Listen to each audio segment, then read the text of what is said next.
అనుకోని విపత్తు రాష్ట్రాన్ని అల్లకల్లోలం చేసిందని, రాజకీయాలకు అతీతంగా ప్రజలకు సహాయ సహకారాలు అందించాలని మాజీ మంత్రి సిద్దిపేట ఎమ్మెల్యే హరీష్ రావు పిలుపునిచ్చారు. అల్పపీడన ప్రభావంతో వర్షాలు కురుస్తున్నందున అవసరమైన ప్రాంతాల్లో సహాయక చర్యలను ముమ్మరం చేయాలని, వర్షాల సందర్భంలో ప్రభుత్వం ముందు చూపుతో వ్యవహరించాలని సూచించారు. వర్షాలు వరదల కారణంగా ఎంతో మంది ప్రాణాలు కోల్పోవడం అత్యంత బాధాకరమని, వారి కుటుంబాలకు ప్రగాఢ సానుభూతి తెలిపారు.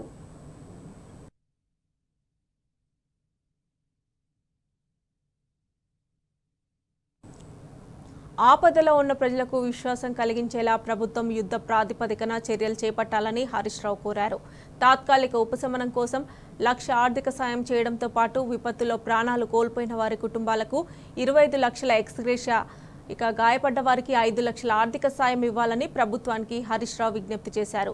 సహాయక చర్యల కోసం ఖమ్మంలో ఆందోళన చేస్తున్నారని, ప్రభుత్వం తక్షణమే స్పందించాలని కోరారు. కేసీఆర్ ఆదేశాల మేరకు బీఆర్ఎస్ ఎమ్మెల్యేలు, ఎమ్మెల్సీలు, అన్ని జిల్లాల నాయకులు, కార్యకర్తలు ప్రజలకు అందుబాటులో ఉండి సహాయక చర్యలు చేపట్టాలని, కష్టకాలంలో ప్రజలకు తోడుగా నిలవాలని పిలుపునిచ్చారు.